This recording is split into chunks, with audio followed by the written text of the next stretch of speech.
ఎవడు అనుకో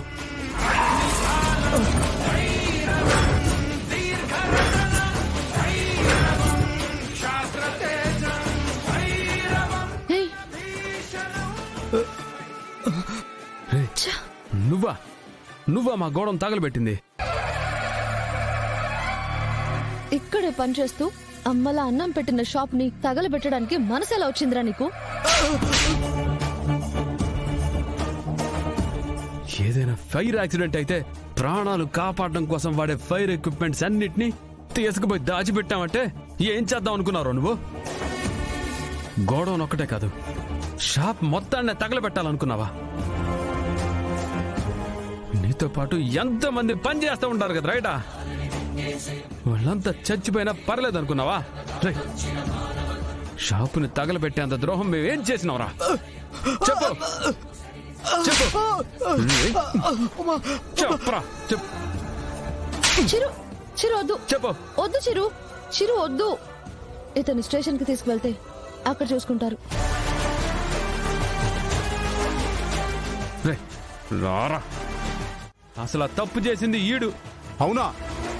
నై ఏంట్రా అట్లా చూస్తాండవు? చెప్పు చెప్పు. అవును సార్, గోడౌన్ లో ఫైర్ యాక్సిడెంట్ అవ్వడానికి కారణం నేనే సార్. ఆల్రెడీ అక్కడ సేఫ్టీ ఎక్విప్మెంట్ కూడా ఉంది. అవన్నీ నేనే మాయం చేశాను సార్. ఏ తప్పు చేయకపోయినా మా అన్నం తీసుకొచ్చి లోపల కూర్చోబెట్టుండారు మీరు. తప్పు చేసినాడు మాత్రం దర్జాగా బయట తిరుగుతాడాడు. ఇప్పుడు అర్ధరాత్రి కాడ మా షాపింగ్ మాల్లో దూరేసి ఇంకేమో చేయడానికి వచ్చిండాడు వీడు. అడగండి.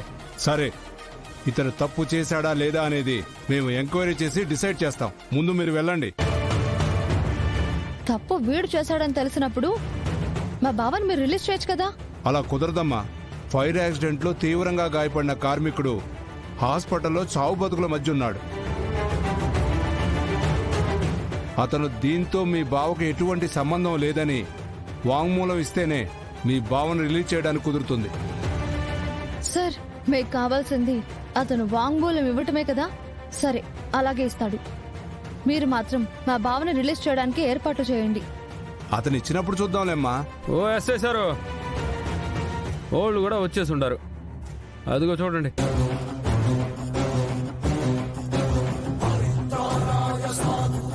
రండి.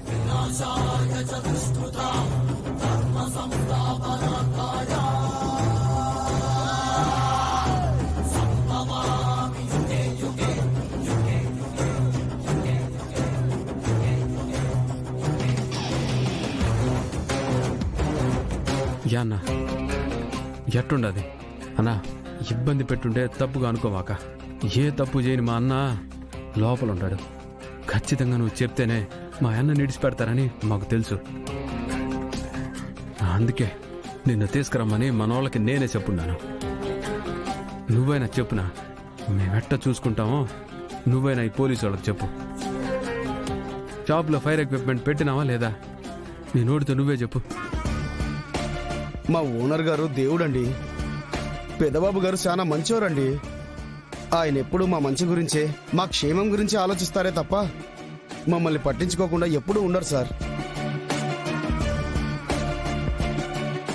నిజానికి ఆ గోడౌన్లో సేఫ్టీ ఎక్విప్మెంట్స్ అన్నీ ఉన్నాయి సార్. కానీ ఆ సమయానికి మంటలు ఆర్పడానికి అవేమీ కనిపించలేదు సార్. ఎట్టా అనిపిస్తాయి? ఇడుగో వీడు తీసుకెళ్లి దాచిపెట్టేసినాడు. మన గోడౌన్ తగలబడిపోవడానికి కారణం ఈడే. చెప్పరా, చెప్పు చెప్పు. వాళ్ళకి ఎందుకు చేసావో చెప్పిందంతా చెప్తాను మేడం, చెప్తాను చెప్తాను. చెప్పు. గతంలో వీళ్ళు నా మీద చేయి చేసుకున్నారు. అందరి ముందు నన్ను కొట్టి అవమానించారన్న కోపంతో నేనే తగలబెట్టేశాను.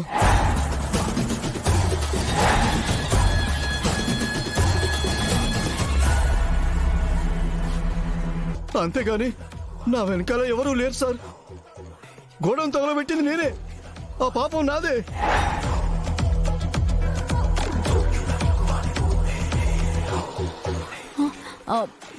చూడురా, నువ్వు చేసిన పాపానికి ఆ అన్నకి ఏ గతి పట్టిందో చూడు.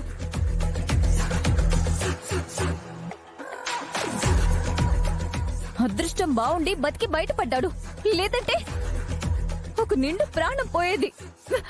నీ వల్ల ఒక కుటుంబం రోడ్డు మీద పడేది. నిన్న కాక మొన్నొచ్చినా నీకున్న అభిమానం వాడికి లేకుండా పోయిందమ్మా.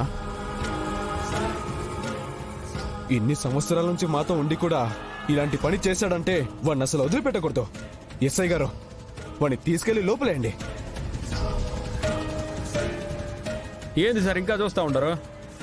ఇట్లాంటోడు బయటికి రావడానికి వీల్లేదు. నేను లోపలేసి మా ఆయనను బిన్న ఇడిచిపెట్టండి. ఇప్పటికిప్పుడు విడిచిపెట్టడం అంటే కుదరదు. ఫార్మాలిటీస్ అన్ని పూర్తి చేసి రేపు మార్నింగ్ తీసుకెళ్ళండి.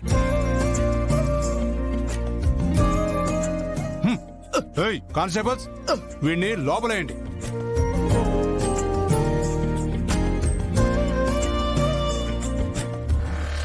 ఇప్పుడు తప్పించుకున్నారా? ఇక ముందు ముందు చాలా జరగబోతున్నాయి.